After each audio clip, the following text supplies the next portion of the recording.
Halo rekan-rekan sekalian, selamat datang kembali di channel ini, channelnya para tenaga honorer dan P3K. Rekan-rekan, video kali ini saya akan membagikan berita yang dibagikan oleh mediatempo.com, di mana diinformasikan terkait dengan syarat pengangkatan honorer menjadi P3K secara langsung dan afirmasi yang diberikan kepada para tenaga honorer dalam seleksi P3K. Informasi selengkapnya silakan ditonton secara lengkap agar rekan-rekan sekalian bisa menerima informasi ini secara utuh dan menyeluruh. Diketahui bersama bahwa pemerintah melalui Kementerian Pendagangan Aparatur Negara dan Reformasi Birokrasi sedang mendalami tata cara pengangkatan tenaga non-ASN atau tenaga honorer menjadi P3K tanpa mengikuti seleksi.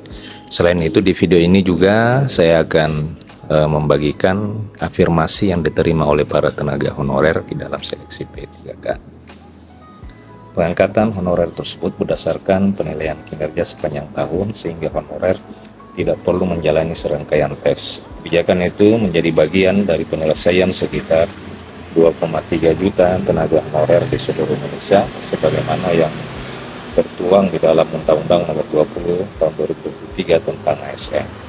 Jadi rangkaian penilaian dan seleksi P3K itu tidak diupayakan tidak menjalani serangkaian tes sebagaimana diberlakukan saat ini, akan tetapi hanya berdasarkan penilaian kinerja. Sebelumnya itu dilakukan validasi dan verifikasi data. Jadi nanti akan digunakan model pemeringkatan, bukan menggunakan standar nilai atau passing grade yang sedang dilaksanakan saat ini. Kebijakan ini saat ini sementara dibahas dan digodok. Mudah-mudahan saja kebijakan ini segera direalisasikan agar supaya para tenaga honorer itu tidak harus menempuh jalan yang sulit untuk bisa diangkat menjadi P3K. Nah, untuk syarat-syarat pengangkatan honorer jadi P3K tanpa tes, Yudi menjelaskan implementasi itu akan diawali dengan proses validasi. Validasi yang dimaksud adalah memastikan para tenaga non-ASN ini sesuai dengan data BKN yang menurut dia itu ada sekitar 2,3 juta orang. Setelah divalidasi, maka data tenaga honorer yang lolos tersebut akan dimasukkan ke dalam platform khusus, kemudian akan menampilkan kinerja para tenaga non-ASN untuk dipantau.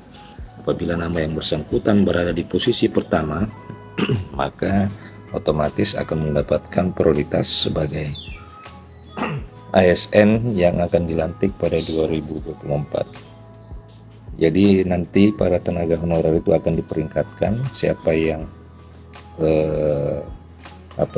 peringkatnya terbaik itu nanti akan menjadi prioritas untuk diangkat menjadi P3K penuh waktu. Nah, itu yang dikatakan oleh pejabat yang juga merupakan anggota dari Pokja Undang-Undang ASN dan peraturan pelaksanaan. Akan tetapi Yudi tidak membeberkan waktu pasti kapan pelaksanaan kebijakan tersebut itu dilakukan. Ia hanya menyampaikan bahwa Kemenpan RB saat ini masih fokus pada penyusunan rancangan peraturan pemerintah terkait dengan manajemen aparatur sipil negara. Pernyataan serupa juga pernah disampaikan oleh Wakil Ketua Komisi 2 DPR RI Juni Margisang. Menurut dia, pengangkatan P3K ini akan dilakukan kepada seluruh honorer di Indonesia tanpa terkecuali. Junimat menuturkan bahwa tidak ada pengecualian bagi para tenaga honorer yang akan diangkat menjadi P3K karena memang bersifat otomatis. Pengangkatan itu otomatis bagi semua honorer memiliki hak sama untuk diangkat menjadi P3K. Itu yang dikatakan oleh Junimat Margisang beberapa waktu yang lalu. Nah, rekan-rekan sekalian, demikian informasi pada video kali ini terkait dengan syarat para tenaga honorer untuk diangkat menjadi P3K. Selanjutnya saya akan membahas terkait dengan afirmasi 80% kepada para tenaga honorer yang akan diterima oleh para tenaga honorer di seleksi P3K. Untuk informasi tersebut saya akan bagikan di video saya selanjutnya. Silakan disimak di video saya selanjutnya. Terima kasih telah menyaksikan video ini. Sampai jumpa di video berikutnya.